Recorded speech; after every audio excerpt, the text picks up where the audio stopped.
Assalamualaikum warahmatullahi wabarakatuh. Jumpa lagi kita di pembelajaran online atau kuliah online pada mata kuliah apresiasi seni dan sastra. Pada pertemuan kali ini kita akan membicarakan masalah apresiasi cerpen, apresiasi prosa, dalam hal ini prosa fiksi. Yang pertama yaitu cerpen. Yang kemarin telah kita ulas cara mengapresiasi puisi. Oleh karena itu, pada kesempatan kali ini kita akan mengupas tentang bagaimana cara mengapresiasi cerpen. Tapi sebelum itu, kita belajar dulu mengenai cerpen. Cerpen itu kependekan dari cerita pendek. Mengapa disebut cerita pendek? Karena dalam membaca ceritanya ini tidak lama, hanya sekali duduk, kurang lebih tidak sampai 1 jam, makanya disebut pendek.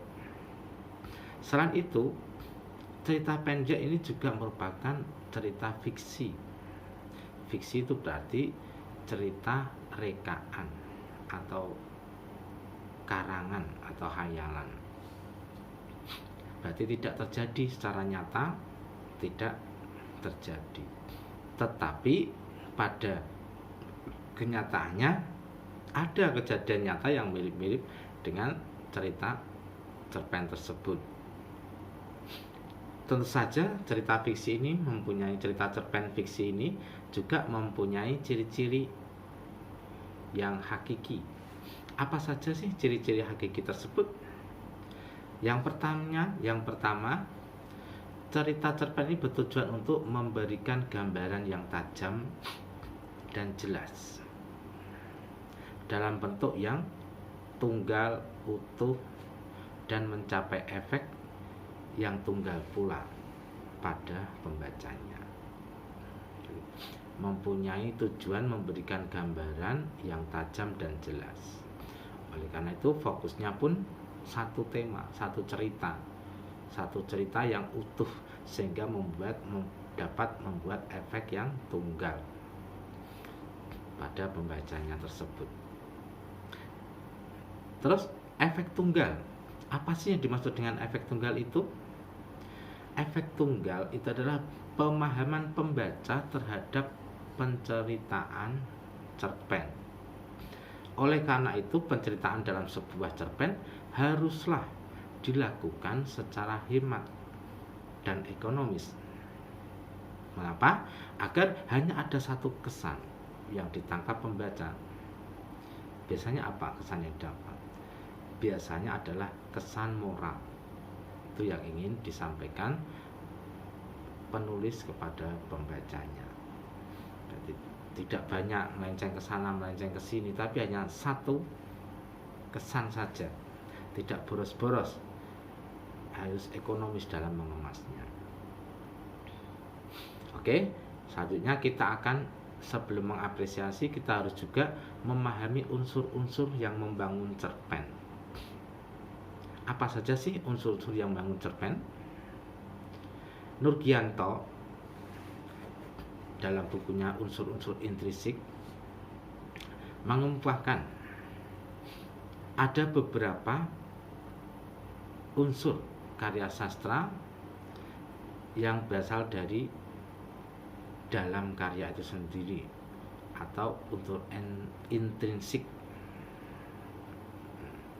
Apa saja unsur intrinsik itu? Yang pertama adalah tema. Menurut beliau, Nurgianto, tema merupakan gagasan dasar umum yang menopang sebuah karya sastra. Berarti tema itu ide atau gagasan umum yang mendasari sebuah karya sastra.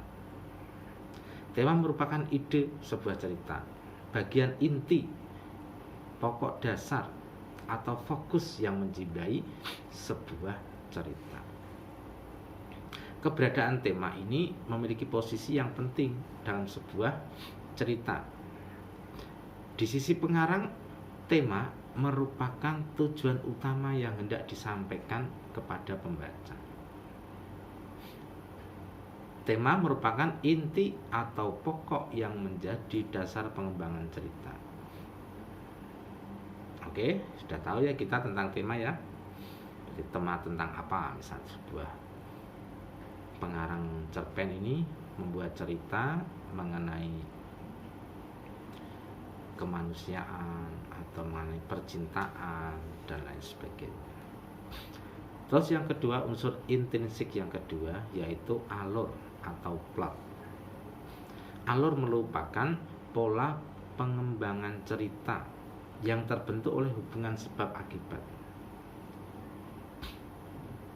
Soemarjo dan Saini menyatakan, di samping alur yang terdiri atas beberapa bagian, alur juga dapat dipecahkan menjadi bagian-bagian tertentu.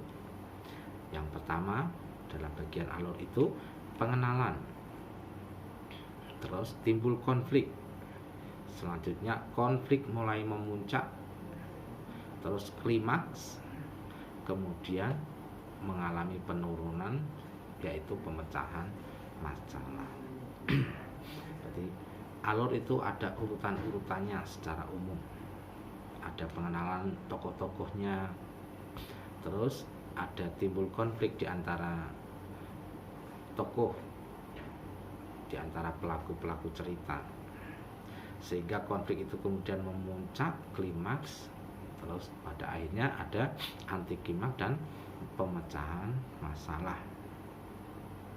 Ada beberapa macam alur yang kita ketahui jika dilihat dari urutan kronologisnya. Alur itu dikelompokkan menjadi 3 macam. Yang pertama, alur maju. Alur maju juga disebut dengan alur progresif. Alur progresif. Penulis menyajikan jalan ceritanya secara urut, dimulai dari tahap pengenalan, tahap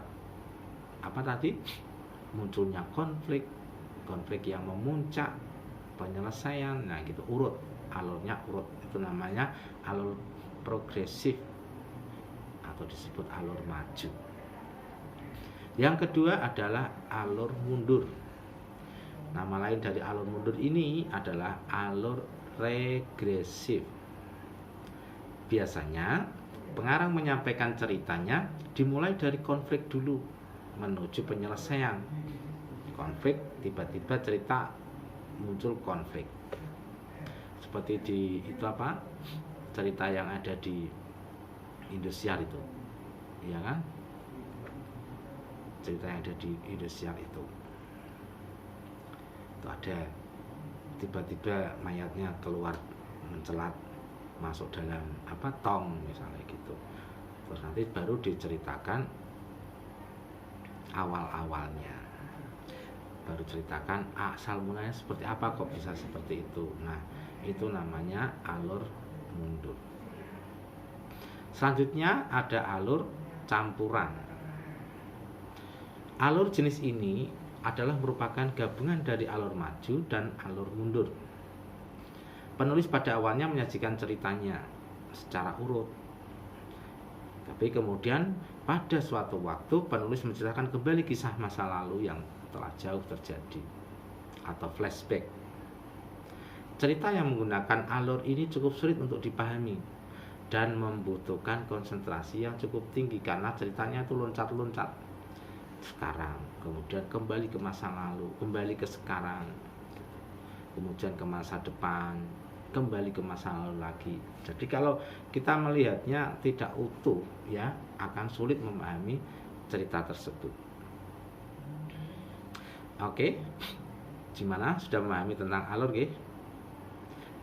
Selanjutnya adalah latar. Unsur intrinsik yang ketiga adalah latar. Apa sih itu latar? Segala sesuatu dalam kehidupan ini harus terjadi pada suatu tempat dan waktu. Begitu juga dalam kita membuat suatu cerita rekaan. Nah, latar ini adalah tempat atau waktu terjadinya suatu cerita atau peristiwa yang diceritakan. Tuh, latar ada dua, latar lokasi atau tempat dan latar waktu. Latar lokasi adalah informasi pada cerita yang menjelaskan tempat cerita itu berlangsung. Sebagai contoh, latar lokasi cerita adalah di kerajaan, di sebuah desa, di hutan, di pantai, dalam kamar, di atas kayangan, misalnya seperti itu. Ada juga latar waktu. Latar waktu itu menjelaskan terjadinya peristiwa dan dongeng. Waktu terjadinya peristiwa dan dongeng itu kapan? Itu namanya latar waktu. Siang hari, malam hari, tahun sekian, misalnya saat matahari terbenam, saat matahari terbit. Terus yang ketiga ada latar suasana. Latar suasana adalah informasi yang menyebutkan suasana pada kejadian dalam dongeng berlangsung.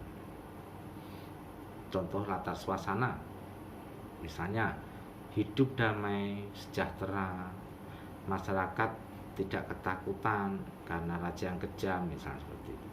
Hidup menjadi ramai setelah terdapat pasar desa, misalnya gitu. Itu namanya latar. Latar dapat bersifat faktual atau imajiner. Fungsi latar untuk apa sih fungsinya? Fungsinya itu memperkuat atau mempertegas keyakinan pembaca terhadap jalannya suatu cerita. Dengan demikian, apabila pembaca sudah menerima latar sebagai suatu yang benar, dia akan lebih siap dalam menerima pelaku ataupun kejadian-kejadian yang ada dalam latar tersebut. Oke, tentunya kita tidak bisa panjang-panjang karena terlalu bosan nanti ya. Kita sambung pada materi berikutnya. Tapi yang penting yang perlu diingat, harus disimak secara utuh sebagai bentuk penghargaan kamu terhadap suatu ilmu yang disampaikan. Jangan lupa absen seperti biasa di komen. Untuk tugas-tugas perlu saya ingatkan kembali, harap segera membentuk grup WA kelas. Grup WA kelas nantinya ini digunakan untuk mid semester, digunakan untuk ujian akhir semester, pengumpulan hasil ujian akhir semester, pengumpulan tugas-tugas dan lain sebagainya. Oke, jangan lupa ya. Untuk pertemuan kali ini kita cukup sekian. Semangat. Assalamualaikum warahmatullahi wabarakatuh.